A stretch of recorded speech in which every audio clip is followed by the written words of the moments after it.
Ngibingelele kuwe mlaleli, ngiyathemba ukuthi uyaphila-ke.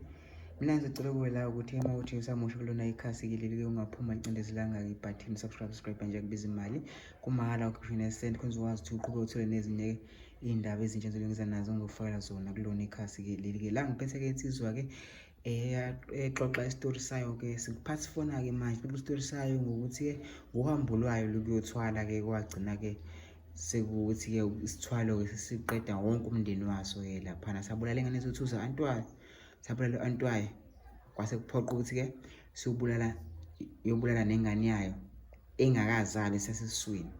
Lesithwalo lesi-ke agcina lapho kuzoqhubeka ukuthi emva kokuthi-ke abulala ingane yakhe le engakazalwa kwaqhubeka kwenzakalani. Akhona-ke u-part 1, part 2 no-part 3 lo u-part 4. Ungakwazi indaba ukuthi-ke uyiqala khona part 1 ukuthi-ke ufuna ukuhamba nayo-ke la nayo-ke le nto le ayichazeke yandoda. So ngeza-ke nalo daba part 4 ukuthi kwenzakalani, wayibulala yini ingane yakho? Ya ngayibulala. Ngayibulala kwaphoqa ukuthi ngibulale ngoba phela ukuze izinto zihambe ngendlela esasithembisane ngayo mina nenyanga yami, kwaphoqa ukuthi ngibulale. Ekubulaleni kwami kwaba yinto embi nakumina, kwababuhlungu nje impela because yona ngane benginayo emhlabeni, ayikho enye ingane benginayo. Ngayibulala ngenxa yemali? Ya, ngenxa yemali phela, ukuze ngikwazi ukuthi ngiphile impilo. Ngithi sithi ngoba ngithwele ngithembise kona ukuthi yonke into muthwala phela yonke into uyatshelwa ukuthi yonke into kanje uzoyenza izinto esicela yona kumele uyenze. Into esicela mekuthi bathi bafuna ukuthi ngisho kuthiwa bafuna uma wakho kuzomela umbulali. Mekuthi awumbulali lowo muntu abasuke bemcelile, ngeke izinto zihambe ngendlela, izobe seziyakubhedela. Kahle kahle once wangena la kunzima ukuphuma noma mhlawumbe akuphume endloko? Kunzima ukuphuma, kusuke kumele unqabe kwathi ekuqaleni nje ngoba uyatshelwa nje ukuthi kanje, uyatshelwa and futhi uyatshelwa ukuthi imali no, hhayi imali uzoba khona and futhi uma usukwenzile uyabona ukuthi hhayi ushintsho, alibona ukuthi ayingeke, yaqala impilo yakhe yashintsha, imali iba khona nje futhi ngempela. Awuyesizi mawukhuluma khona uzizwa kahle kwakukiyo? Njengoba ade ngiboshoza, ngase ngayibulala-ke ingane yami. Ekubulaleni kwami ingane yami, hhayi ingane yangcwatshwa-ke kahle kanje, yabo, yangcwatshwa. Kwaba buhlungu ngisho nanguma wayo, kwaba buhlungu nje impela nje ngoba wathi akubanga nokuthula, wayefuna ukwazi ukuthi ingane yakhe idlule kanjani, efuna naye ukuthi ahambe ayobona abantu ababonayo, abachazele ukuthi kanje. Ngazama ukuthi ngimvimbe ukuthi angayi kobona abantu ababonayo, yabo. Hhayi, wavimbeka-ke nje, kwaba ukuthi le nto nje iphela kanjalo ukuthi hhayi ingane nje ngiyayibulala, yabo, kwaphela. Naye wakwamukela lokho and futhi ngoba umina wa-contribute-a kuzo zonke into zomngcwabo, umina ngayithengela bhokisi, yabo, abantu ababekhona, mina nje yonke into ayibheke mina, yabo. Naye wadlula-ke kanjalo-ke. Hhayi, le nyanga-ke into esingihlupha ngayo manje isingitshela ukuthi inyoka ithi kumele ngibize owesifazane engizolala naye. Ngiyosizo? Naye lo wesifazane engizolala nayo, naye inyoka izolala naye. Kahle, umuntu wesifazane udingwa inyoka kahle. Nami phela kodwa-ke kumele ngilale naye. Kuzoqala mina mase kulandelayo. Ngizwe kwabuhlungu mfethu, ngithi ngiyayitshela inyanga ingibuza ukuthi ndoda ayifuna imali, ngithule. Ngisho ukuthi ngithi ngiyayidinga le mali, lethi ngoba uyayidinga uzoyenza le nto engiyishoyo. Ngicabange mfethu ukuthi yo, lo muntu ungifuna izinto ey'nzima zodwa. Hhayi mfethu, ngenxa yokuthi ngifuna imali nami ayikho into engizoyenza, kuzophoqa phela ukuthi nami kumele ngikwenze lokhu akushoyo ukuze ngiqhubekele nami, because vele ushintsho asengilibona.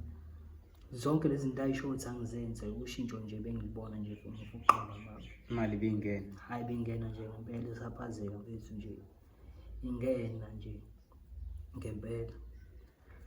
Hayi ngizame-ke lo wesifazane ngikhulume naye kanje vele ngimgoqe ngingamtsheli kodwa ukuthi kuphela uzolala nenyoka, yena wathi ukuthi vele uzolala nami. Hayi ngimbize-ke sibe kalo kanje, hayi silale inyoka yona yayingaphansi kombhede. Hayi silale nami ngiqede ngize ngikwenza ongikwenzayo ngiqede. Ivosi ayiphezulu. Hayi ngitheme ngikwenza ongikwenzayo ngiqeda. Hayi sekuyisikhathi phela sokuthi nayo le nyoka le yenza okufunayo. Manje into eyinkinga lo wesifazane akazi yena ukuthi ukwazi ukuthi nje wena uzolala nami kanje. Hayi ize nangempela inyoka, hayi athuke, athi methuka ngivele ngimtshele ehlisa umoya. Athi hayibo kwenzakalani la? Ngithi no, yazini ehlisa umoya. Hayi athi hayibo kanjani inyoka la ifunani? Ngimtshela ukuthi le nyoka le ngiyayazi, wena nje ehlisa umoya, le nyoka ize la ize kumina ngoba iphuma ize kumina. Hayi ngimbona athuke, hayi ngimpholise ngimtshele ukuthi no, ngimchazele ukuthi le nyoka le kanje izolala nawe, ngoba mina sengiqedile manje isikhathi sokuthi nawe izolala nawe. Hayi athuka athi hayibo kanjani manje wara. Ngimtshela ukuthi no, wena vumela le nto le, khululeka, imali oyidingayo mina ngizokunika. Le nto ngisacela ukuthi iphelele la le nto le, ngingayizwi isihambe sengizwe sikhulunywa abantu. Hayi qale kube nokuhelezisana-ke, hayibo wara yini manje uthwele yini? Ngithi no, ayikho into engiyithwele la, wena uzolala nale nyoka kanje.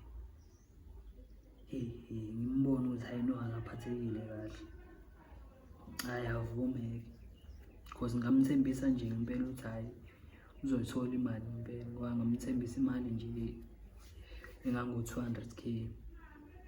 Uvuma. Hayi wavuma impela, yize noma kwaqala kwaba nokuhilizisana wavuma-ke.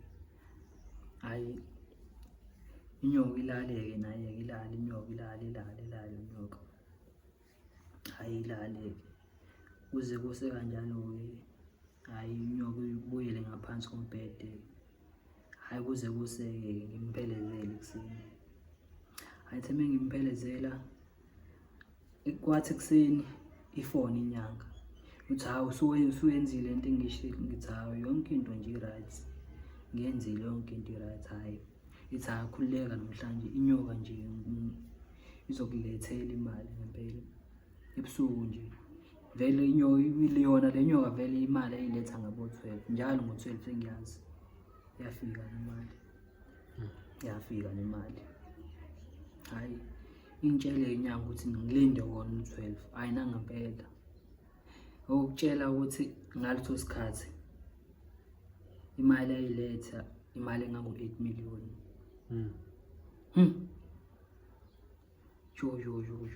Ingithuka kuthiwa kulo 8 million kunemali engango-4 million ekuzomele ngiyibhobhodle ngiqede within 3 days.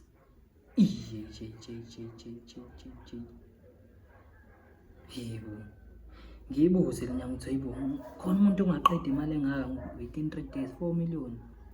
Sendoda uyayifuna imali noma uyifuni? Le nyanga abe ngiyisebenzisa ayidlala incingi, isikhathi nje sokudlala masudlapha masungenile nje ungenile, isikhathi sokudlala nje asikho. Isivumelano kumele kube indlela ekwenziwa ngayo, le ndlela ekuyiyona akanje akudlali. Hayi iphumeke nangempela imali iphumeke 8 million. Hayi ngimkhokheleke naye kulo mama lo uyena uma wengane yami, ngimkhokheleke ngimnike le mali no-200K. Ngimtshela ukuthi angalinga ayitshele umuntu le nto le. Okay imali ake sithi kuyivala kahle, liqhubeka kahle ku-part 5. Mbukeli, ngiyathemba ukuthi-ke uzwile kudaba ngicokela ukuthi wena ungaphumi njengocindezelanga-ke ibhathini khona uzokwazi ukuthi uqhubeke uthole no-part 5 esizanayo. Lolu daba lisaluningi-ke impela, kusakumele sikuveze obala esizokuveza singesikwazi sikuveze konke kanye kanye. Sivele nje siza nama-part kanje, part 5 uyeza. Show subscribe uhlale la ungayi ndawo.